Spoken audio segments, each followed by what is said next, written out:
Gravando. Bom dia a todos. Bom, antes de eu começar a aula de hoje, eu preciso dizer algo extremamente importante para vocês, relacionado, obviamente, à prova do Enem. Existem algumas temáticas que todos os anos caem na prova do Enem. O top 1, né, aquilo que cai todo ano, é patrimônio cultural, patrimônio histórico-cultural. Aí envolve patrimônio, aí envolve identidade e memória, cultura material e cultura imaterial. Esse é o top 1. Agora, o top 2 é a questão da escravidão no Brasil, tá? Cai mais do que Vargas, para vocês terem ideia. Vargas, em alguns anos, acabou ficando de fora da prova do Enem, que foi o caso do ano passado. O ano passado não caiu Vargas, não caiu ditadura, mas caiu uma questão sobre a africanidade. Então, é muito importante que vocês entendam que esse conteúdo não pode, de hipótese alguma, passar despercebido. Hoje, o tema da nossa aula de hoje é a questão abolicionista no Brasil. Ou seja, o processo abolicionista no Brasil, o fim da escravidão. Agora, é importante que você entenda que não cai só o processo abolicionista. Cai também as condições do negro no Brasil durante todo o período colonial ou durante todo o Império, até porque o fim da escravidão só vem também no final do Império. O Império acaba em 1889, 15 de novembro de 1889. No dia 13 de maio do ano anterior, 88, é o fim da escravidão. Então, são temáticas, gente, que você não pode esquecer, não pode deixar de estudar, fazer algumas questões sobre, tá? No intervalo dessa aula para a próxima, eu vou pegar algumas questões aqui, na internet, só sobre a questão da escravidão e questões abolicionistas para a gente poder trabalhar na segunda aula, porque é muito importante mesmo, tá bom? Bom, já entrou uma galera, então agora eu vou começar definitivamente. Então, o tema da aula, quem quiser tirar foto do quadro, à vontade. Vai lá, tira uma foto do quadro. Tiraram? Perfeito? Bom, o tema da nossa aula de hoje é a questão abolicionista no Brasil. Ou seja, o fim da escravidão no Brasil. É um processo. Inclusive, diga de passagem, extremamente longo. Você parar para pensar que a primeira lei, que foi imposta no Brasil pelo fim da escravidão foi em 1831, e o fim da escravidão só em 1888, foi um processo extremamente longo, tá? E o pior, além de ter sido um processo extremamente longo, nós tivemos aí algumas situações, algumas leis que nós chamamos geralmente de lei para inglês ver. Lei que não funcionou no Brasil. E a gente vai trabalhar lei a lei. Mas, primeiro, o processo abolicionista no Brasil acontece na segunda metade do século XIX, tá? Principalmente, lembrem-se que duas primeiras leis, que nem eram leis brasileiras, foi antes, mas as principais leis brasileiras, está aqui, ó, Lei Eusébio de Queiroz, Ventre Livre, Sexagenária e Lei Áurea, é na segunda metade do século XIX, então nós classificamos que o processo abolicionista acontece principalmente na segunda metade do século XIX, no governo de Dom Pedro II. E aí muito se fala, Dom Pedro II era bom, Dom Pedro II era abolicionista. Olha, Dom Pedro II era um grande intelectual, falava várias línguas, era formado em economia já com 14 anos de idade, e tinha outras formações. É considerado até hoje um dos maiores intelectuais brasileiros, mas possuía características racistas. Tanto é que na segunda metade do século XIX, junto com o processo abolicionista, ele promove um processo de embranquecimento da população brasileira, com a chegada de quase 4 milhões de imigrantes no Brasil, para trabalhar no Brasil, principalmente nas lavouras de café. Aí você fala assim, mas pelo menos ele aboliu a escravidão. Sim, mas nada foi feito nesse processo de abolição para inserir o negro na sociedade brasileira. E esse é um dos grandes problemas. né? É por isso que nós temos um intenso racismo no Brasil, é por isso que até hoje a população afro-brasileira é marginalizada, é excluída das decisões, é excluída dos bons empregos, é excluída das universidades, dos melhores cursos universitários.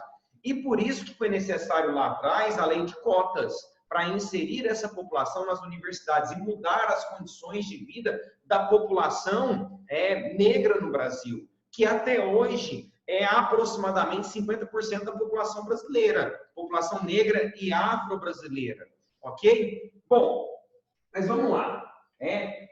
Dom Pedro II, então, foi bom? Olha, ele iniciou o processo abolicionista, mas na minha concepção histórica, ele tinha outros interesses quando iniciou o processo abolicionista.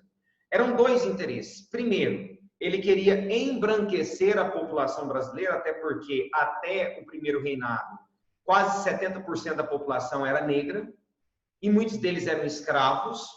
Então, ele queria embranquecer a população, tentar dar um equilíbrio, trazendo milhões de imigrantes brancos da Itália, da Alemanha, até da Rússia vieram imigrantes para o Brasil para trabalhar nas lavouras brasileiras, ok? E segundo, ele queria iniciar um processo industrial no Brasil, e para isso ele precisava de mão de obra industrial, mão de obra qualificada.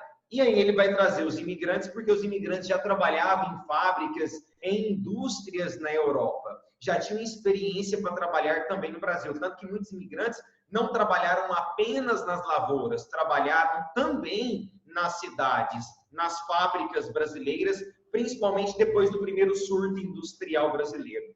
Ficou claro isso? Então, assim, tenham muito cuidado em dizer que ele foi um bom samaritano. Na verdade, não existia uma preocupação muito grande com a população negra, porque ela não foi inserida na sociedade. Não foi feita reforma agrária, não foi feita reforma educacional, e eu vou falar disso no final da aula, quando finalizarmos as leis. Nada foi feito para inserir o negro na sociedade, e sim marginalizá-lo, né? Colocar à margem da sociedade.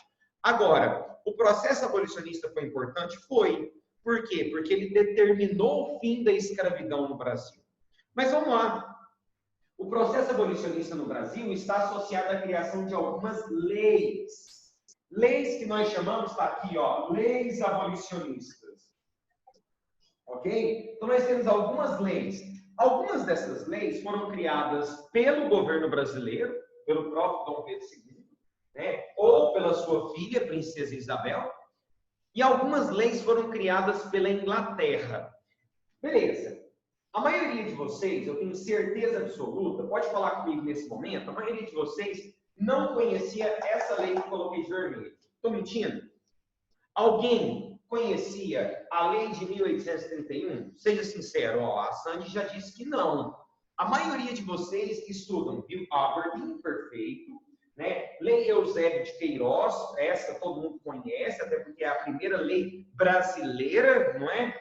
A lei do ventre livre, todo mundo conhece, a lei do sexagenário também, eu vou explicar uma por uma para vocês nessa primeira aula, mas a maioria de vocês não conhece ou não conhecia a lei de 1831, que não recebe um nome como as demais. Ela só é chamada nos livros de história, nas historiografias, como lei de 1831. Gente, presta bastante atenção, vai, Sibeli disse aqui também, que também não conhecia muito bem, presta bastante atenção que você nunca mais vai esquecer.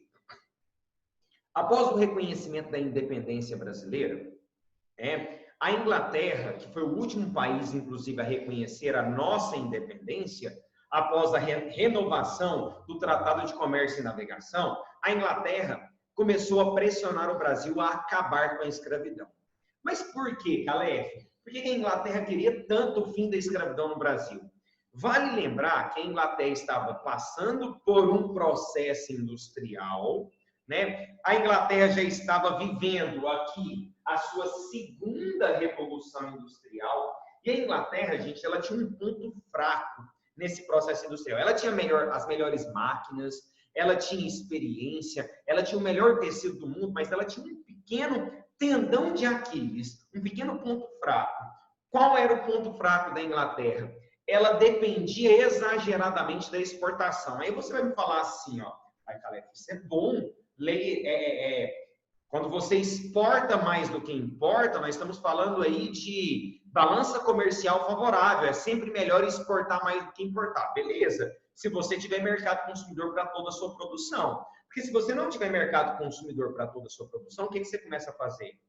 Você começa a estocar e o preço do produto começa a cair. Foi o que aconteceu em 1929 com a crise, certo? Então, a Inglaterra, ela produziu o melhor tecido do mundo, era o mais barato, ela era a rainha dos mares, ou seja, ela conseguia navegar pelo mundo inteiro, mas ela precisava de um grande mercado consumidor. Vale dizer que ela exportava 80% da sua produção industrial, apenas 20% ficava sendo vendida internamente. Então, 80% era exportado.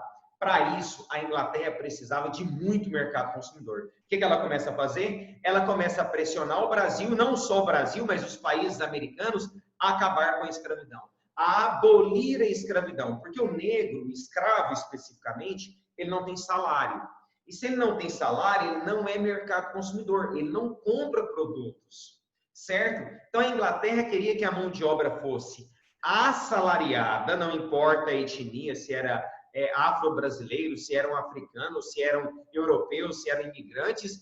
Para a Inglaterra isso não importava. Ela queria que a mão de obra fosse assalariada e que os trabalhadores tivessem condições de comprar os seus produtos. Então a Inglaterra começa a promover uma forte pressão, não só no Brasil, mas em toda a América, para abolir a escravidão. E foi aí que o Brasil criou sua primeira lei para inglês ver. Veja bem, lei para inglês ver. O que é isso, Calef? É uma ironia, na verdade, que nós utilizamos até hoje, inclusive. A lei de 1831, ela nunca foi respeitada. Por isso, para inglês ver. Ela nunca foi respeitada. E ela declarava que todo negro escravo que chegasse no Brasil a partir de 1831 deveria ser livre, deveria ser libertado. Repito, todo escravo que chegasse em navios negreiros no Brasil a partir de 1831 deveria ser libertado. Então, chegou em 1832 ou chegou em 1831, após a criação da lei, todos os escravos deveriam ser libertados assim que aportassem no Brasil, em qualquer porto do território brasileiro. Por que para inglês ver? Porque ninguém nunca respeitou essa lei. Ninguém nunca cumpriu essa lei. Ok? Calef, como que os negros poderiam ser libertados? Nós vamos chegar lá, através dessa lei. Alguns negros foram libertados? Alguns, mas não vamos chegar lá. Já tem pergunta. Ótimo. Não fiquem sem perguntar, não fiquem sem entender essa primeira aula, viu, gente? Pelo amor de Deus, essa aula é fundamental para vocês. Bom, Isaac me perguntou assim, poderia ficar à sua esquerda do quadro para que eu possa acompanhar o quadro também? O problema, Isaac, é eu ficar à esquerda do quadro. Eu vou até tentar, mas agora eu fico em frente para a câmera, porque a câmera fica aqui, eu não consigo, cara.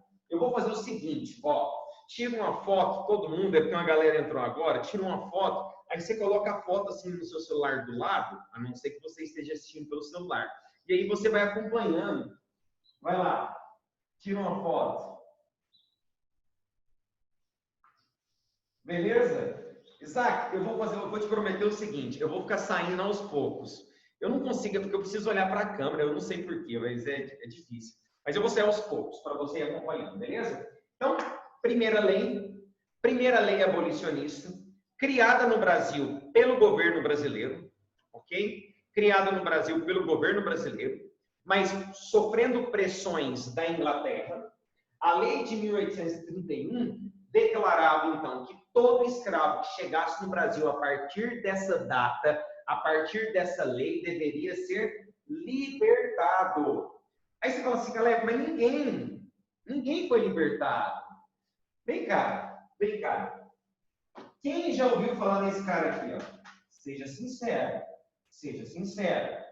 Quem já ouviu falar? Vou para cá agora, ó. Luiz Gama. Quem já ouviu falar nele? Seja sincero. Não mintam para o Calef. Ó, Israel, vamos lá então. Quem foi Luiz Gama? Fala para mim. A Sandy falou que não lembra. Rian, quem foi Luiz Gama? Se vocês quiserem abrir o áudio, fica à vontade.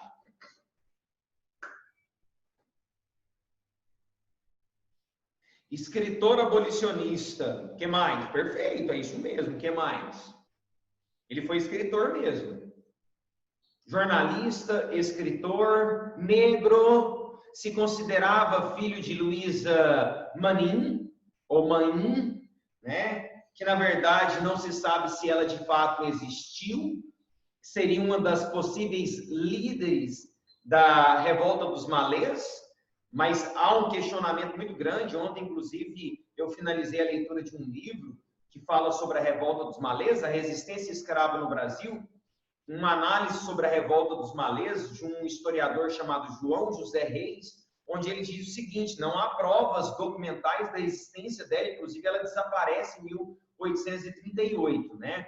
Mas, enfim, ele se considerava filho dela, eu até acho, porque aparece lá, não aparece o nome do pai, aparece só o nome da mãe na sua biografia. Eu até acho que ele inventa essa história, que ele era filho de uma revolucionária, porque ele era negro, porque ele era livre, porque ele era, na verdade, foi liberto, né? Liberta é quando você consegue a sua libertação, através da Carta de Alforria, porque era jornalista, porque era escritor e também era formado em Direito. É um dos poucos negros que tinham uma formação intelectual dessa forma no Brasil nessa época, né, na segunda metade do século XIX. E Luiz Gama, ele, como tinha formação em Direito, sabe o que ele fez? Ele usou a sua formação e ele usou a lei de 1831 para libertar centenas de escravos, centenas, porque olha só, a lei determinava que todo escravo que chegasse no Brasil, a partir da criação da lei, deveria ser libertado. O problema é que os escravos não conheciam a lei e eles não possuíam advogados. Só que Luiz Gama, através, né, das suas publicações nos jornais, começa a divulgar nos jornais que existia a lei. E começa a mostrar para alguns escravos de ganho, que eram aqueles escravos que viviam nas cidades, que se eles chegaram depois de 1831, eles poderiam reivindicar e entrar com processo pela sua libertação. Estima-se que ele conseguiu libertar mais de 100 escravos durante toda a sua vida, através da lei, entrando com um processo pela libertação dos escravos, porque eles chegaram após a criação da lei. A lei existia, mas era necessário um processo para a libertação do escravo. Como eles não tinham advogados, não tinham condições financeiras, eles não conseguiam. Mas Luiz Gama fazia isso de graça para esses escravos.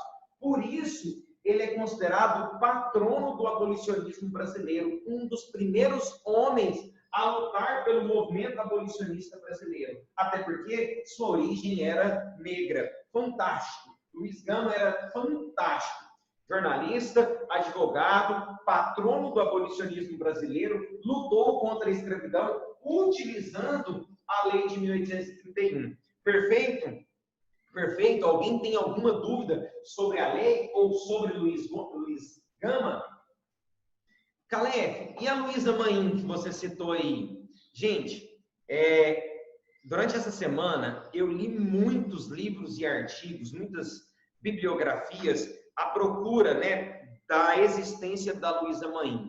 E é unânime. Quase todos os historiadores que pesquisaram sobre Revolta dos Malês ou sobre a Luísa Manin dizem que ela não existiu, ou pelo menos que não há documentação histórica da existência dela. Alguns, como o próprio Luiz Gama, diz que ela lutou a Revolta dos Malês em 1835, fugiu para o Rio de Janeiro após a revolta ser oprimida, participou de algumas revoltas no Rio de Janeiro e depois ela desapareceu da história.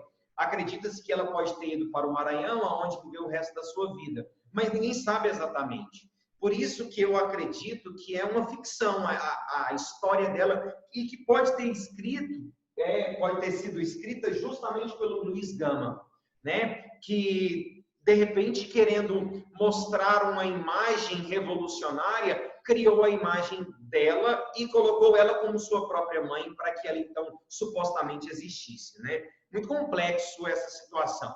Não é cobrado em vestibular, então a gente não vai aprofundar mais. Então, lei de 1831 declarava que todos os escravos que chegassem no Brasil a partir da criação dessa lei deveriam ser libertados. Luiz Gama, negro, jornalista e advogado, abolicionista, patrono do abolicionismo, utilizou da lei para libertar mais de 100 escravos no Brasil. Ele vivia na cidade de Salvador. Ok? Perfeito? Tranquilo, gente? Nenhuma dúvida? Segunda lei, também sobre pressão da Inglaterra. Olha, nós estamos na segunda lei que a Inglaterra pressiona para a criação de um processo abolicionista. A lei Bill Aberdeen, em 1845. Lei Bill Aberdeen, 1845. Olha só que interessante, nós falamos sobre isso na semana passada. Em 1844, foi criada uma lei chamada Tarifa Alves Branco, que era uma tarifa alfandegária, uma lei alfandegária, que aumentava a tarifa de impostos sobre os produtos ingleses que entravam no Brasil. A Inglaterra, obviamente, não gostou da tarifa Alves Branco. E, por isso, em retaliação à criação da tarifa Alves Branco, repara que foi alguns meses depois, em 1845, não chegou nem a ser um ano depois, alguns meses depois, a Inglaterra criou a Lei Bill Aberdeen. E o que determinava a Lei Bill Aberdeen? Determinava a proibição do tráfico negreiro no Atlântico. Acrescenta isso aí.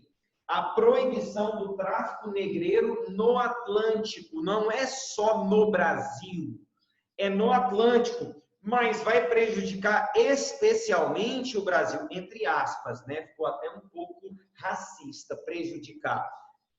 Quando eu digo prejudicar, vai prejudicar os fazendeiros racistas, escravocratas que possuíam escravos no Brasil, certo? Eles não vão conseguir mais comprar escravos com tanta facilidade como era antes da Lei Bill Aberdeen. Porque a Lei Bill Aberdeen, ela determinava o seguinte, que os ingleses poderiam fiscalizar o Atlântico, os navios que passavam pelo Atlântico, entre África e o continente americano, entre o continente africano e as partes do continente americano. Então, se algum navio fosse pego transportando escravos para o Brasil, esse navio era apreendido pelos navios ingleses, e a Inglaterra era a rainha dos mares, e os escravos devolvidos para a África, como homens livres ou mulheres livres. Ok? Agora, olha só que curioso, você vai falar assim, né? Nossa, então a Inglaterra era legal, né, galera?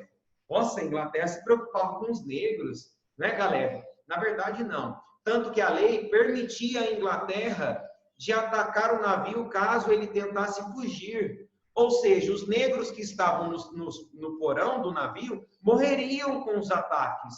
Percebe que a preocupação da Inglaterra ao criar a lei de Aberdeen não era proteger os negros? Não era salvar os negros, era simplesmente combater a escravidão, combater o tráfico negreiro, porque ao combater o tráfico negreiro, começa a ter mais mão de obra assalariada na América, e tendo mão de obra assalariada na América, a Inglaterra passa a ter mais mercado consumidor. Ficou claro isso, gente? Então, Lei Bill Aberdeen determinava, em 1845, determinava a proibição do tráfico negreiro no Brasil. A Inglaterra era responsável pela fiscalização do tráfico negreiro no Brasil. E ela fiscalizava muito bem. Ela fiscalizava muito bem. Inclusive, muitos navios foram apreendidos, muitos negros, muitos escravos foram devolvidos para o continente africano, e muitos navios também foram afundados, tá? Posso citar um filme para vocês nesse momento? Legal, um filme bacana, chama Amistad. Repito, Amistad. Coloca no Google, Amistad, com A mesmo, Amistad.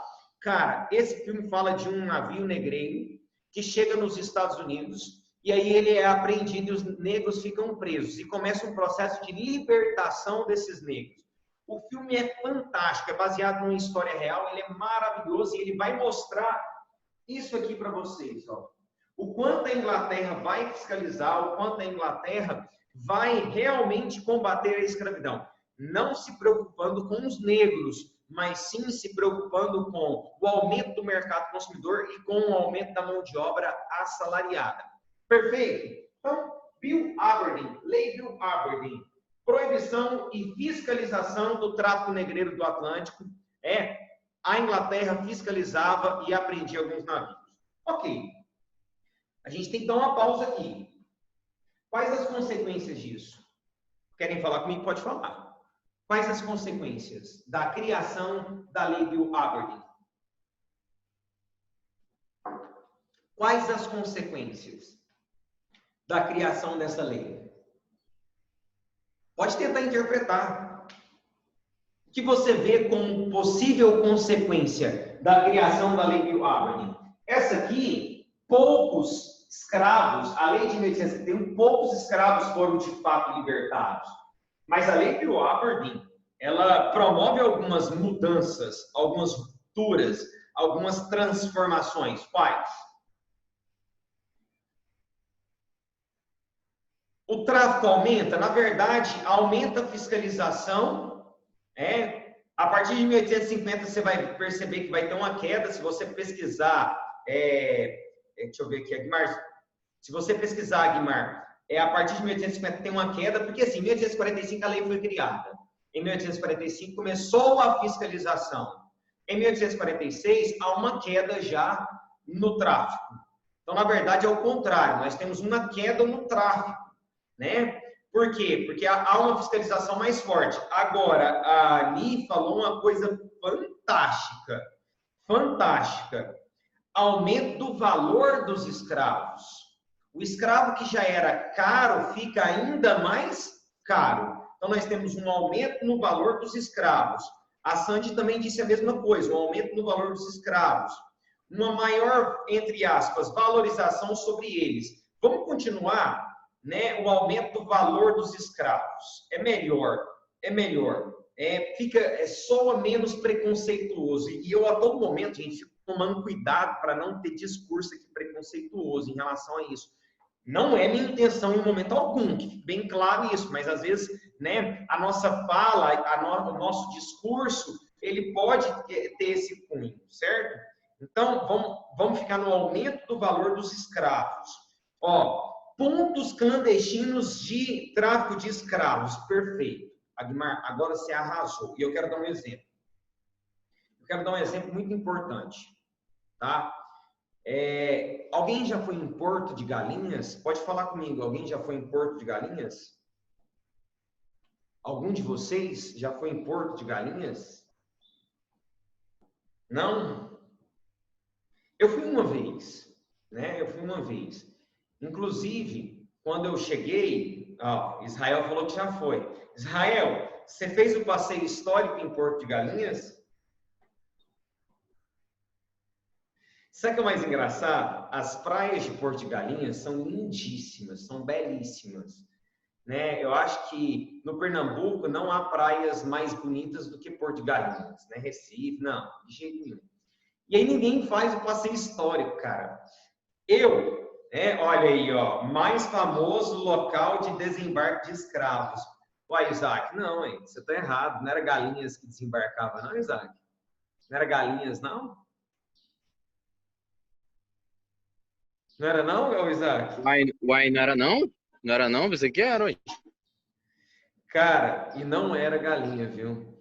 Bom, o Isaac, ele já matou a charada, Como era proibido o tráfico negreiro a partir da criação da Lei Bill Aberdeen, então eles anunciavam para os fazendeiros: está chegando galinhas no porto. Só que não eram galinhas, eram o quê, gente? Eram escravos. Eram escravos que chegavam. Perfeito, Isaac. Análise fantástica. O Israel falou assim que faz tempo que ele foi na praia. Certeza que Israel só ficou na praia tomando banho de mar, não é verdade, gente? Mas, enfim, eu preciso que vocês entendam isso, tá? Muito bem colocado aqui por vocês. Aumenta os pontos clandestinos de chegada de negros. Porto de Galinhas era um dos maiores pontos clandestinos. Agora, no Rio de Janeiro tinha, na Bahia tinha, no Brasil inteiro. Continua chegando, só que mais caro. Então, você pode puxar aí uma setinha, consequências da criação da Lei Bill Aberdeen. Primeira consequência, aumento do valor dos escravos. Segunda consequência, pontos clandestinos de tráfico de escravos. Terceira consequência, comércio interprovincial. Repito, comércio interprovincial. Calef, o que seria isso? Comércio interprovincial. Entre as províncias. Eles começaram a vender escravos da província de Goiás na província de São Paulo. Por quê? Porque como ficou muito caro comprar escravos do tráfico agora clandestino, o que eles faziam? Compravam escravos de Goiás, até porque o ouro estava em crise, compravam escravos do Mato Grosso, compravam escravos de outras regiões para trabalhar nas lavouras de café em São Paulo, já que a base econômica era o café e nós sabemos que o Brasil era o maior produtor e exportador de café. Quarta consequência, vocês estão me acompanhando, né? Quarta consequência, tráfico intercontinental aqui na América. Alguns escravos vindo de Cuba, alguns escravos sendo comercializados de Cuba, da América Latina, da América Espanhola, da América Central, sendo comercializados no Brasil, já que o Brasil utilizava muitos escravos. E detalhe, viu? Detalhe. Nos Estados Unidos, já existia um processo abolicionista, e na América Espanhola também. Brasil é o último país a abolir a escravidão no mundo, cara. Tá bom? Ok? Perfeito? Acompanharam as 4 consequências? Primeira, aumento do valor dos escravos. Segunda, criação de pontos clandestinos de comércio de escravos, de tráfico de escravos.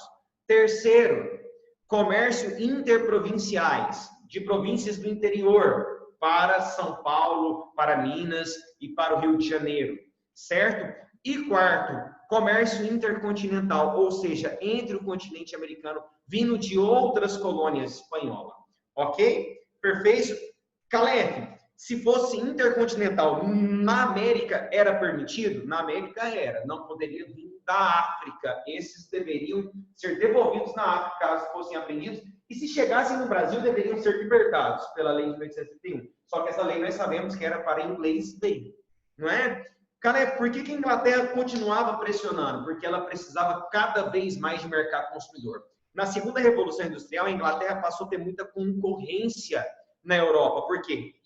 França, Prússia, atual Alemanha, né, Itália, outros países, Bélgica, outros países passaram por processo industrial e começaram a concorrer com o mercado consumidor inglês. E como o Brasil era o maior mercado consumidor da Inglaterra, era necessário combater ao máximo a escravidão aqui no Brasil e na América do Norte, nos Estados Unidos, que também comprava tecidos ingleses, tá? Perguntas, vamos lá.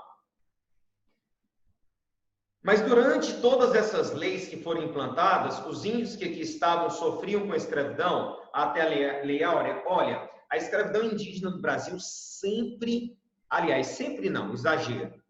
A partir de 1850, com a chegada dos padres jesuítas, a escravidão indígena foi combatida ao máximo, foi proibida ao máximo, tá? Existiam escravos indígenas? Claro que existia. Tanto é que na prova do Enem, há 2, 3 anos atrás, não me lembro mais exatamente o ano, na prova do Enem tem uma questão que fala sobre o escravo, o negro da terra, o escravo da terra, que é o índio. O índio que não aceitava a colonização, que reagia à colonização ou que não aceitava a catequização, esse era escravizado. Esse era transformado em escravo, ficou claro, mas era proibido. Teve, mas muito pouco, não dava. Tanto é que, quer colocar aí? Quinta consequência? Coloca, importante. Eu que vacilei, poderia ter falado já há muito tempo. Coloca, quinta consequência. Coloca aí, vai. Posso? Quinta consequência. A chegada dos primeiros imigrantes italianos no Brasil. A chegada dos primeiros imigrantes italianos no Brasil. Calef, então, a partir da criação da Lei Bill Aberdeen, nós temos a chegada, o primeiro navio de imigrantes italianos no Brasil chegou exatamente em 1845, após a criação da Lei Bill Aberdeen. Então, está diretamente associado. Né? Por quê, gente? Alguns fazendeiros começaram a perceber que era muito mais vantajoso trazer um imigrante italiano, alemão, belga, russo para o Brasil. E aí a gente vai falar um pouquinho sobre a chegada dos imigrantes na segunda aula ainda hoje. Eu vou terminar, obviamente, as leis e a gente vai trabalhar isso. Então, Lei Bill Aberdeen, eu vou apagar o quadro, tá? Então, copia pelo menos até aqui, ó, ou tira uma foto.